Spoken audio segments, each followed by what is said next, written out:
আসসালামু আলাইকুম। আশা করি সকলেই ভালো আছো। এই মুহূর্তে যারা অভিভাবকবৃন্দ এবং অন্যান্য যারা লাইনে আছেন সবাইকে স্বাগতম জানিয়ে আজকে আমাদের এই কার্যক্রমে সবাইকে অংশগ্রহণ করার জন্য ধন্যবাদ জানাচ্ছি। আমি মোহাম্মদ শফিকুল ইসলাম, সহকারী অধ্যাপক, রসায়ন বিভাগ, কৃষি বিশ্ববিদ্যালয় কলেজ। আমি রসায়ন দ্বিতীয় পত্রে অর্থনৈতিক রসায়নে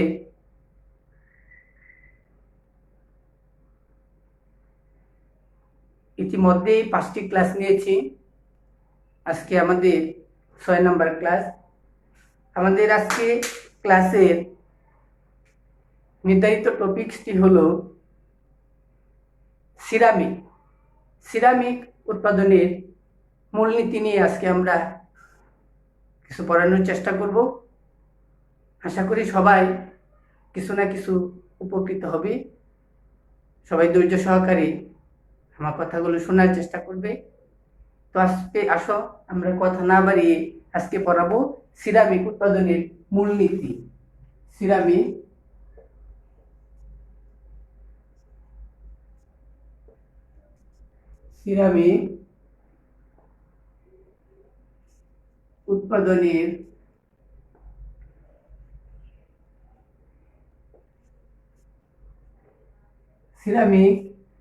উৎপাদনের মূলনীতি এই অংশটুকু পড়াচ্ছি।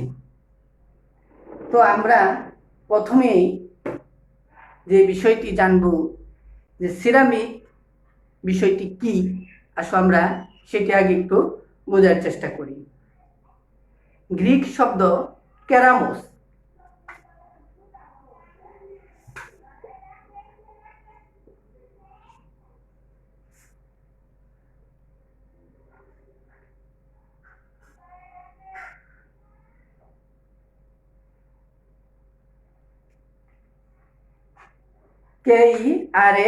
KERAMOS, কেরামোস হতে, যে গ্রিক একটি শব্দ কেরামোস, এই কেরামোস হতে সিরামিক শব্দটি নেওয়া হয়েছে, যার অর্থ হলো পুরানো।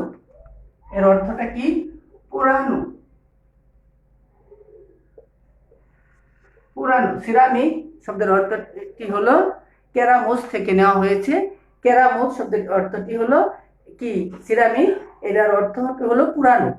অর্থাৎ পুরানোর ফলে মাটি হতে যে উৎপাদ তৈরি হয়, পুরানোর ফলে মাটি হতে যে উৎপাদ তৈরি হয়, উচ্চ তাপমাত্রায় উৎপন্ন কেলাসাকার বা অনিয়তাকার অধাতব অজৈব পদার্থসমূহকে সিরামিক বলে। আমি আবারও বলছি, সিরামিক কাদেরকে বলে?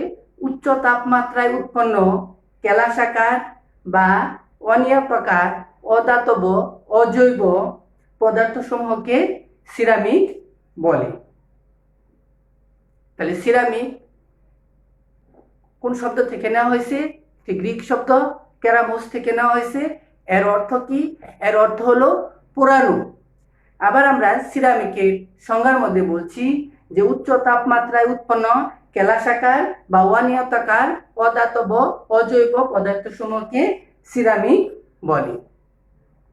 সিরামিকের কয়েকটি বৈশিষ্ট্য আছে, যেমন সিরামিক উচ্চ তাপ সহনশীল, তড়িৎ কুপরিবাহী, সহজে কোনো রাসায়নিক পদার্থ দ্বারা আক্রান্ত হয় না বা জলবায়ুর প্রভাবে সহজে নষ্ট হয় না। তাহলে সিরামিকের কি কি বৈশিষ্ট্যগুলো বললাম? 1 নাম্বার বলছি উচ্চ তাপ সহনশীল, 2 নাম্বার বলছি তড়িৎ কুপরিবাহী, 3 নাম্বার বলছি সহজে কোনো রাসায়নিক পদার্থ দ্বারা আক্রান্ত হয় না, আর 4 নাম্বার আমরা বলছি জলবায়ুর প্রভাবে এটি নষ্ট হয় না। সিরামিক সহজে নষ্ট হয় না। সিরামিক উৎপাদনের কাঁচামালগুলো বলবো আমরা। সিরামিক উৎপাদনের কাঁচামালগুলো কি কি? সিরামিক উৎপাদনের 1 নাম্বার কাঁচামাল হলো ক্লে বা কাদামাটি। 1 নাম্বার ক্লে বা কাদামাটি। 1 নাম্বার সিরামিক উৎপাদনের কাঁচামালগুলোর মধ্যে 1 নাম্বার হলো ক্লে বা কাদামাটি। 2 নাম্বার হলো silica. 2 number silica. Silica. 3 number হলো ফেল্ডস্পার। ফেল্ডস্পার।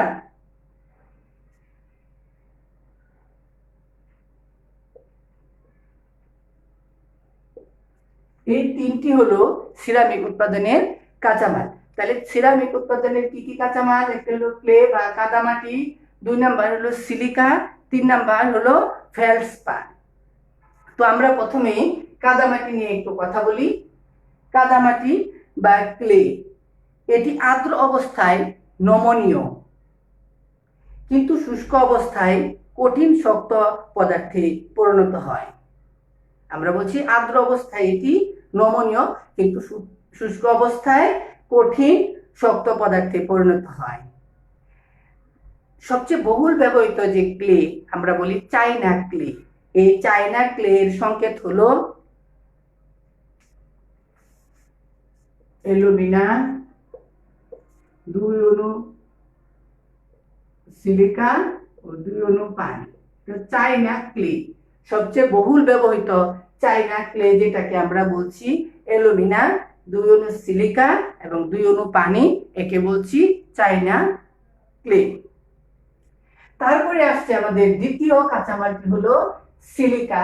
সিলিকা আমরা সবাই জানি SiO2 বালির যেটা সংকেত, সিলিকা SiO2 সিলিকা, এটি হলো দ্বিতীয় কাঁচামাল। সিলিকা এটি আমরা বলছি যে সিরামিক পদার্থের তাপ সহনশীলতা ধর্ম ও যান্ত্রিক শক্তি বৃদ্ধিতে ব্যবহার করা হয়, বৃদ্ধির জন্য সিলিকা ব্যবহার করা হয়। তাহলে সিলিকা কি কারণে ব্যবহার করা হচ্ছে? সিলিকা আমরা বলছি পদার্থের তাপ সহনশীল ধর্ম এবং যান্ত্রিক শক্তি বৃদ্ধির জন্য এই সিলিকা ব্যবহার করা হয়। তারপরেও আমরা বলছি যে ক্লে কণাগুলোর মধ্যে বন্ধনকারক হিসাবেও এই সিলিকা ব্যবহার করা হয়। কি? ক্লে কণাগুলোর মধ্যে বন্ধনকারক হিসাবেও এই সিলিকা ব্যবহার করা হয়। 3 নাম্বার আমরা বলছি ফেল্ডস্পার, যেটা ফেল্ডস্পারে আমরা বলছি 3 number feldspar. Feldspar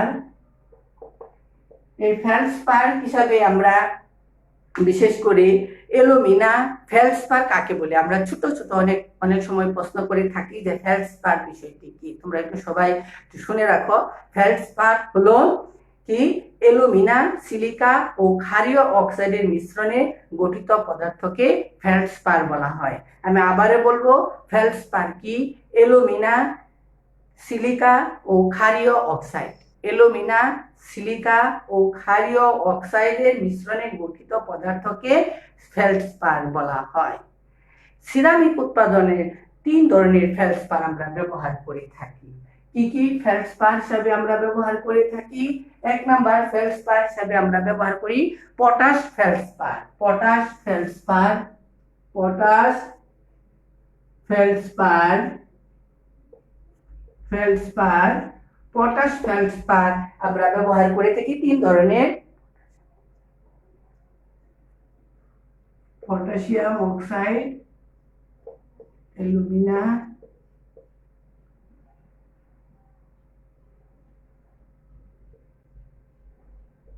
potash feldspar.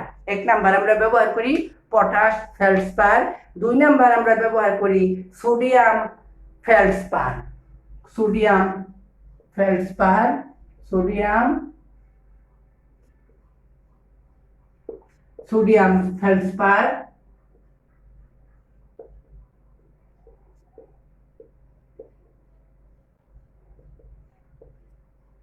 3 number আমরা ব্যবহার করি lime feldspar. Lime feldspar. Lime feldspar.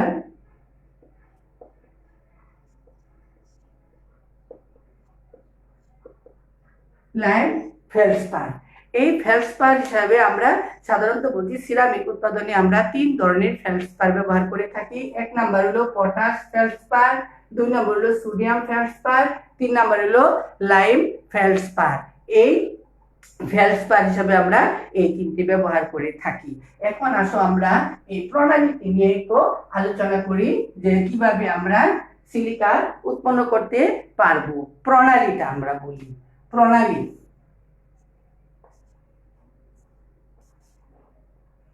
প্রণালীটা নিয়ে আলোচনা করব যে কিভাবে আমরা এই সিরামিক উৎপাদন করার যে প্রণালীটা, সেই প্রণালীটা তোমাদের সামনে আলোচনা করব। প্রথম হলো কাঁচামাল চূর্ণীকরণ। কাঁচামাল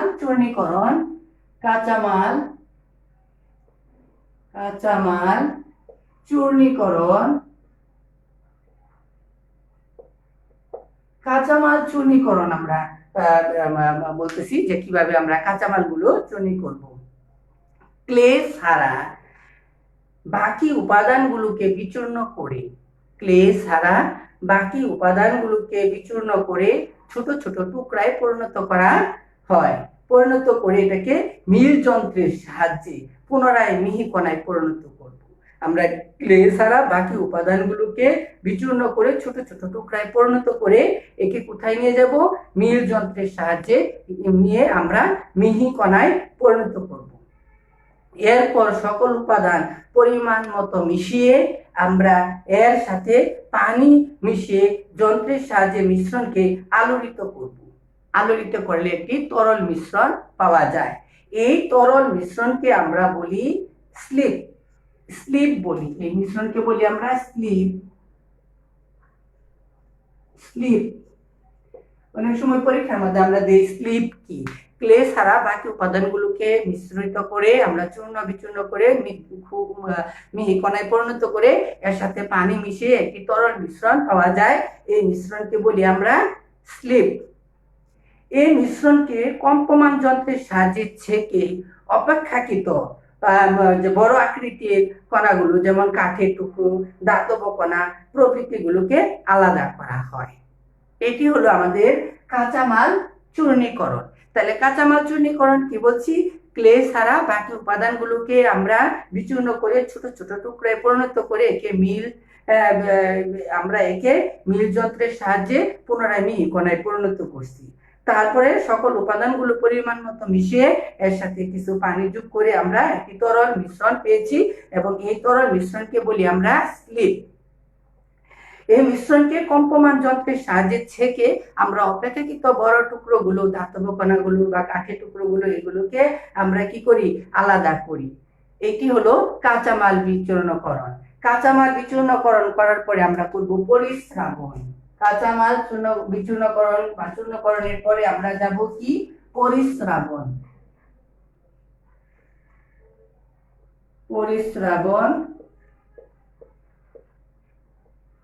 পরিস্রাবণ করব। পরিস্রাবণ কিভাবে করব? আমরা এই পর্যায়ে স্লিপকে পরিস্রাবক প্রেসে মেশিনের সাহায্যে আমরা পানি অপসারণ করব। ফলে নমনীয় পদার্থে পরিণত হবে। এই পরিস্রাবক কেক নামে পরিচিত। এই পদার্থটি যেটি পানিকে অপসারণ করার পর যেটি পাওয়া যাবে সেটিকে বলছি আমরা পরিস্রাবক কেক। পরিস্রাবণ করার পরে আমরা আকৃতি প্রদানের মধ্যে চলে যাব। আকৃতি প্রদানে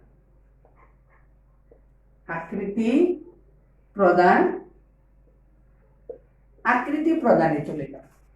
আকৃতি প্রদানের কথা আমরা বলছি যে হাতের সাহায্যে বা যান্ত্রিক উপায়ে কেক দিয়ে কাঙ্ক্ষিত বস্তুর আকৃতি প্রদান করব। এটা কি? আকৃতি প্রদান। তাহলে আকৃতি প্রদান হয় যন্ত্রের সাহায্যে অথবা হাতের সাহায্যে। আমরা বিভিন্ন ধরনের কি করব? কাঙ্ক্ষিত বস্তুর আকৃতি প্রদান করব। আকৃতি প্রদান করার পরে আমাদের আসবে শুষ্কীকরণ। শুষ্কীকরণে আমরা চলে যাব।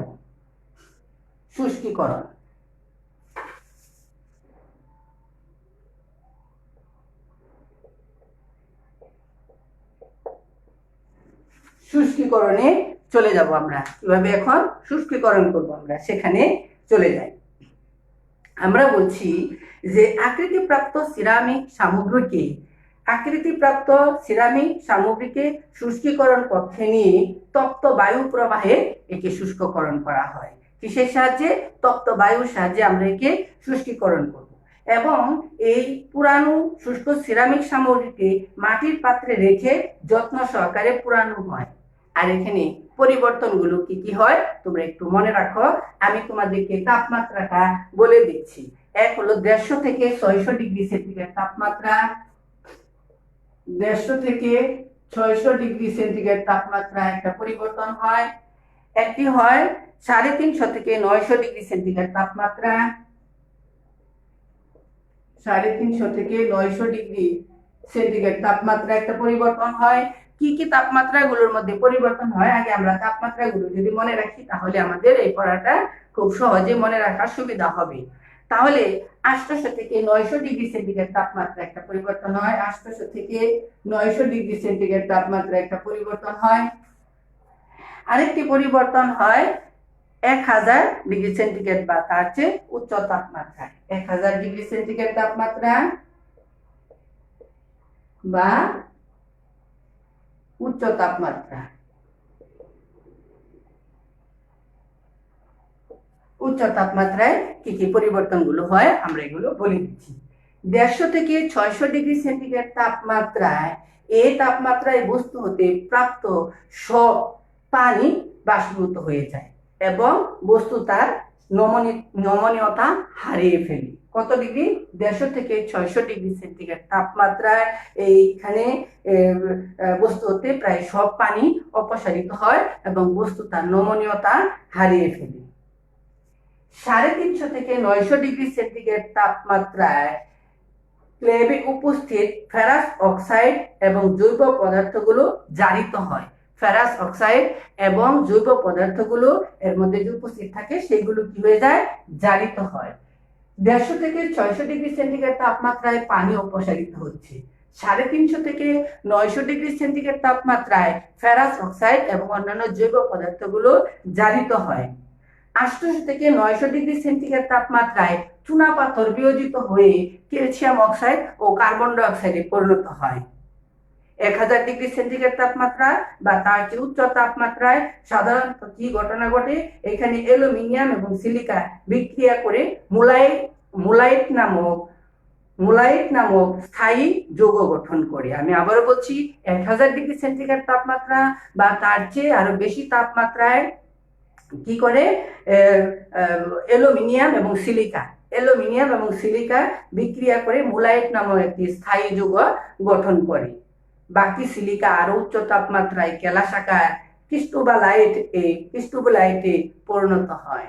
তাহলে এখানে 1000 ডিগ্রি সেন্টিগ্রেড তাপমাত্রা বা এর আরো উচ্চ তাপমাত্রায় কি কি পরিবর্তনগুলো হয় আমি সেগুলো বিক্রিয়া করে তোমাদেরকে দেখায় দিব। এখন তাহলে মনে রাখো 150 থেকে 600 ডিগ্রি সেন্টিগ্রেড তাপমাত্রায় কি হয়? সমস্ত পানি এই বস্তুর মধ্যে থেকে অপসারিত হয়ে যাচ্ছে। 350 থেকে 900 ডিগ্রি সেন্টিগ্রেড তাপমাত্রায় কি হচ্ছে?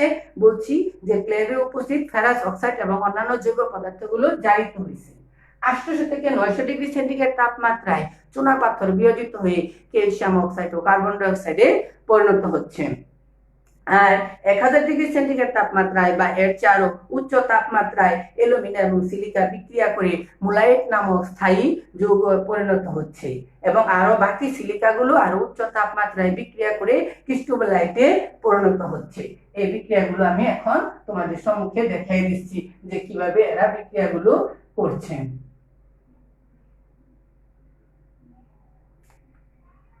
প্রথমে 1 নম্বরে বিক্রিয়াগুলো হলো চায়না ক্লে নিরুদন।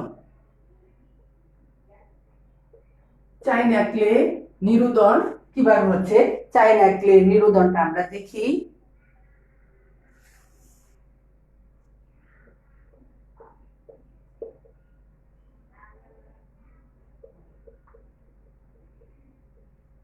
চায়না ক্লের নিরুদন হচ্ছে 650 ডিগ্রি সেন্টিগ্রেড তাপমাত্রায়, 650 ডিগ্রি সেন্টিগ্রেড তাপমাত্রায় চায়না ক্লে নিরোদিত হয়ে আলাদা আলাদা পদার্থে পরিণত হচ্ছে, অর্থাৎ অ্যালুমিনিয়াম,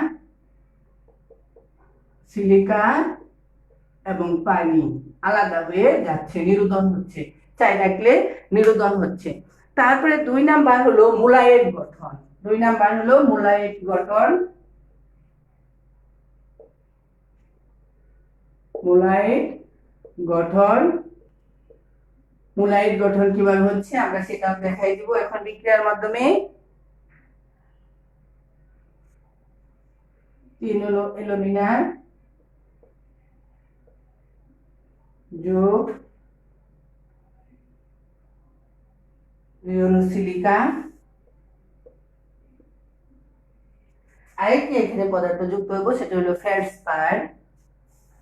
ফেলসপার ফেলসপার বিক্রিয়া করবে। এই বিক্রিয়াটি হবে 1000 ডিগ্রি সেন্টিগ্রেড তাপমাত্রায়।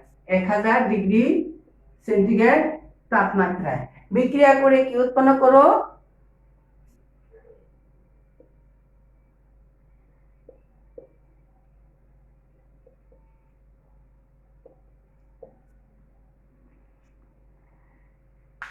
তিন নাম্বার হলো ক্রিস্টোবেলাইট গঠন। ক্রিস্টোবেলাইট গঠন 3 নাম্বার হলো ক্রিস্টোবেলাইট গঠন। আমরা উপরের দিকে লিখছি ক্রিস্টোবেলাইট গঠন।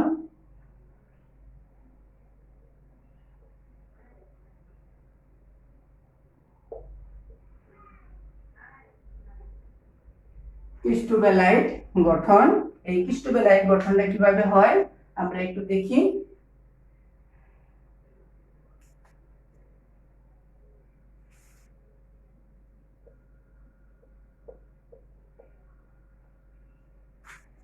সিলিকা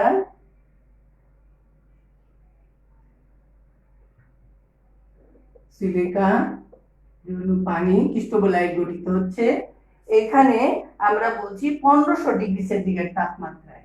1500 ডিগ্রি সেন্টিগ্রেড তাপমাত্রায় এটি বিয়োজিত হয়ে অ্যালুমিনিয়াম 2 সিলিকা ক্রিস্টোবেলাইট গঠিত হচ্ছে।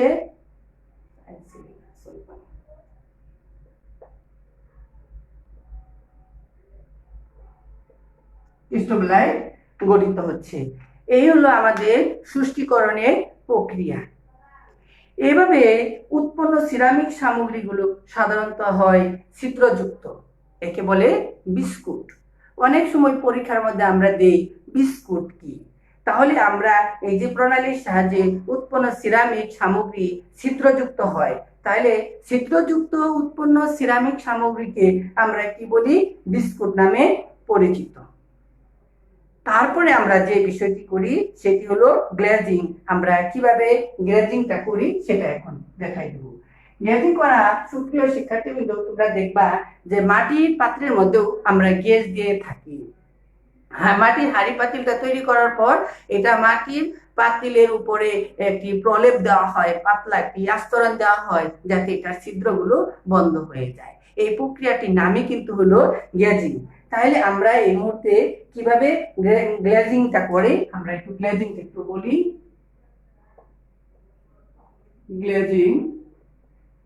গ্লেজিংটা আমরা বলছি যে পদ্ধতিতে সছিদ্র অমসৃণ সিরামিক সামগ্রীকে গ্লেজিং পদার্থ হিসেবে আমরা এখানে সিরামিকের মধ্যে কি কি ব্যবহার করে থাকি? সিলিকা, অ্যালুমিনা ও লেড অক্সাইড দিয়ে আমরা গ্লেজিং করে থাকি। সিলিকা কি কি বলছি মনোযোগ সহকারে শোনো। সিলিকা, অ্যালুমিনা এবং লেড অক্সাইড দ্বারা আমরা সাধারণত গ্লেজিং করে থাকি। গ্লেজিং করার ফলে এই পাত্রটি মসৃণ এবং চকচকে হয়, আর এই প্রক্রিয়াটিকে বলা হয় গ্লেজিং করা। তাহলে গ্লেজ হলো সছিদ্র সিরামিক সামগ্রীর উপর কাচের পাতলা আস্তরণ বিশেষ। গ্লেজিংটা হলো কি বলছি যে গ্লেজ হলো সছিদ্র সিরামিক সামগ্রীর উপর কাচের পাতলা আস্তরণ বিশেষ দেওয়া আর কি। গ্লেজিং করার পর তরল গ্যাস পদার্থের ভেতর সিরামিক সামগ্রীকে ডুবিয়ে পুনরায় আমরা এটিকে 700 থেকে 900 ডিগ্রি সেন্টিগ্রেড তাপমাত্রায় আবার পুরাবো। এই প্রক্রিয়াকে বিস্কুট ফায়ারিং বলা হয়। এই প্রক্রিয়াটিকে পুরানো যে প্রক্রিয়াটার নাম হলো বিস্কুট ফায়ারিং, গ্লেজিং এর সময় সিরামিক সামগ্রীকে আবার কাঙ্ক্ষিত বর্ণ প্রদান করা হয়। যে সিরামিক সামগ্রীকে আমরা বিভিন্ন ধরনের বর্ণে কিন্তু দেখতে পাই, যে বিভিন্ন কালারের হয়। কালারগুলো আমরা জানবো, যদি আমরা সিরামিকটা সবুজ বর্ণের দেখি তাহলে সেক্ষেত্রে অবশ্যই গ্লেজিং পদার্থ হিসাবে কপার অক্সাইড আমরা দিব সবুজ বর্ণে। সবুজ, যদি আমরা সবুজ বর্ণের দেখি তাহলে কি দিব, গ্লেজিং পদার্থ হিসেবে আমরা গ্লেজিং পদার্থের সাথে আমরা কিছু পদার্থ যোগ করব, সেখানে কি কপার অক্সাইড আমরা যোগ করব। বেগুনি বর্ণের জন্য আমরা ম্যাঙ্গানিজ অক্সাইড, বেগুনি বর্ণের জন্য। যদি আমরা নীল বর্ণের দেখি, নীল বর্ণের জন্য কোবাল্ট অক্সাইড দিব। কোবাল্ট অক্সাইড নীল বর্ণ আমরা মিক্স করে নিব গ্লেজিং পদার্থের মধ্যে। হলুদ বর্ণের জন্য আমরা ফেরিক অক্সাইড, হলুদ বর্ণের জন্য। এরকম বিভিন্ন ধরনের বর্ণের জন্য আমরা বিভিন্ন ধরনের পদার্থ মিক্স করে আমরা সিরামিককে সেই কাঙ্ক্ষিত পরিমাণ বর্ণ দেখতে পাবো। আমরা আজকে তাহলে এই ক্ষেত্রে মোটামুটি আমরা সিরামিক উৎপাদনের একটি প্রক্রিয়া সবার সম্মুখে বলার চেষ্টা করছি। হয়তো অনেকে বুঝছো, অনেকে বুঝো নাই। আমি আবারও রিপিট করব, সংক্ষিপ্ত আকারে তোমরা সবাই একটু বোঝার চেষ্টা করো। প্রথমে আমরা বলছি সিরামিক কি। সিরামিক আমরা বলছি যে একটি গ্রিক শব্দ কেরামোস, এই কেরামোস হতে সিরামিক শব্দটি এসেছে। কেরামোস শব্দের অর্থ হলো পুরানো। তাহলে এই পুরানোর ফলে মাটি থেকে আমরা যে পদার্থটি পাই, বিশেষ করে আমরা বলছি যে উচ্চ তাপমাত্রায় উৎপন্ন কেলাসাকার অধাতব অজৈব পদার্থ সমূহকে আমরা বলি সিরামিক। আর সিরামিকের কিছু বৈশিষ্ট্যের কথা বলছি, যে এরা হলো উচ্চ তাপ সহনশীল, তড়িৎ কুপরিবাহী, এরা কোনো রাসায়নিক পদার্থ দ্বারা বিক্রিয়া করে না এবং জলবায়ুর প্রভাবে এরা সাধারণত নষ্ট হয় না। সিরামিক উৎপাদনের আমরা কাঁচামালগুলো বলছি। সিরামিক উৎপাদনের কাঁচামালগুলো তিনটা বলছি। এক নাম্বার হলো ক্লে বা কাদামাটি, সাধারণত আমরা চাইনা ক্লে ব্যবহার করে থাকি, এটা একটু মনে রাখবা। 2 নাম্বার আমরা বলছি সিলিকা মানে কি SiO2 সিলিকা। 3 নাম্বার বলছি আমরা ফেলসপার। এখানে ফেলসপার হিসাবে আমরা বলছি সোডিয়াম ফেলসপার, পটাশিয়াম ফেলসপার বা লাইম ফেলসপার হিসাবে আমরা ব্যবহার করে থাকি। তারপরে আমরা বলছি প্রণালীটির মধ্যে আমরা প্রথমে কাঁচামালগুলোকে চূর্ণকরণ করছি।